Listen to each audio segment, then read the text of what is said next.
Aproveitando o seu conhecimento e a oportunidade única aqui, aproveito para fazer uma pergunta que está bastante em voga no Brasil. O nazismo era um regime de esquerda ou de direita? Ou essa pergunta não faz sentido? E o fascismo? Olha, muito recentemente o grande historiador israelense Zeev Sternhell publicou um livro sobre o fascismo francês. E o título é Ni droite ni gauche, nem direita nem esquerda. O fascismo é um outro fenômeno, e o nazismo é outro fenômeno ainda. Realmente não é possível você definir um regime, um movimento político, somente pelo seu discurso ideológico, porque sempre existe uma tensão entre o discurso ideológico e a prática. Então é muito difícil você dizer, isso aqui é de direita ou de esquerda. Ora, na sua origem, presta atenção, na sua origem, o fascismo italiano era evidentemente de esquerda, porque o tópico que criou a discussão da onde nasce o movimento fascista foi o seguinte: a classe social pode ser o agente da Revolução Mundial ou não pode? E alguns teóricos fascistas responderam, não, não pode, porque não existe proletariado internacional. O proletário, quando sai da sua nação, vai para a nação vizinha, ele não vira um proletário lá, ele vira um lumpenproletário, ele vira um mendigo. Então não há proletariado internacional. Essa tese foi certíssima, foi amplamente confirmada na Guerra de 14, onde os comunistas esperavam que o proletariado internacional ia se voltar contra a burguesia e se recusar a lutar numa guerra imperialista. Aconteceu o contrário.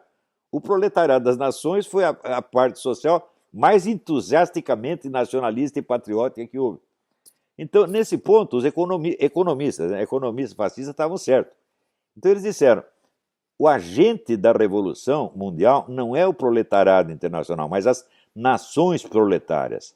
Não se trata de proletariado contra a burguesia, mas nações proletárias contra nações burguesas. Nações exploradas contra nações exploradoras. Quem adotou isso aí depois foi Stalin. Na Segunda Guerra, ele adotou o chamado movimento terceiromundista que ele criou, era inteiramente baseado nisso. Então, o que é a política comunista? Era as nações proletárias contra as nações burguesas. Isso era teoria fascista, meu Deus do céu. Então, a gente tem que contar a história com base nos seus detalhes factuais concretos, não com base em generalizações ideológicas. Então, se você pegar qualquer dessas ideologias, tem elementos de direita e tem elementos de esquerda. Por exemplo, se você pegar, vamos dizer, o culto alemão, vamos dizer, as suas divindades primitivas, divindades vikings, etc, etc. Bom, tudo isso, sob certo aspecto, é conservador, porque está querendo o retorno ao passado. Mas, por outro lado, é revolucionário, porque queria, com este culto nacionalista, destruir o cristianismo. Então, é esquerda e direita ao mesmo tempo. Então, eu acho que não se deve discutir essas coisas só com esses carimbos. A coisa é muito mais complicada.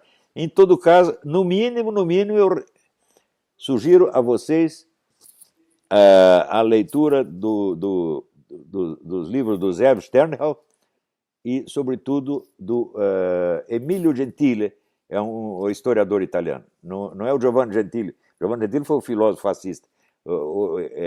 Emilio Gentile. E nos Estados Unidos existe o James Gregor, talvez o maior estudioso de fascismo no mundo. Tem que ler essas coisas. Agora, esse pessoal discute baseado no quê? Na propaganda soviética dos anos 40.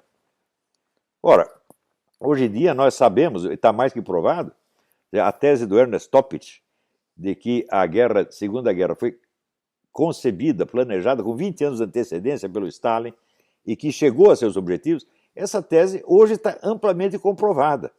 Agora, a gente publica isso no Brasil, dá lá nome de 2 ou 3 livros, o pessoal da mídia não lê, e vai ler o quê? Uma resenha que saiu no New York Times contra o livro do Ernest Toppich em 1985. Essa tese é falsa. Eles não leram os livros, meu Deus do céu. Eu já dei a lista, já tem vários livros sobre isso. Hoje essa tese é irrefutável. Irrefutável.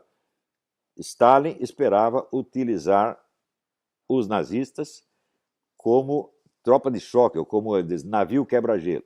Os nazistas invadem a Europa toda, destroem as democracias ocidentais, mas esses nazistas são loucos, não vão capazes de administrar nada, então nós vamos atrás, invadimos a Alemanha e tomamos tudo que eles conquistaram. Ué, não foi exatamente isso que Stalin fez? fez e deu certo. Eu considero Stalin o maior estrategista de todos os tempos. Né? É isso, gente.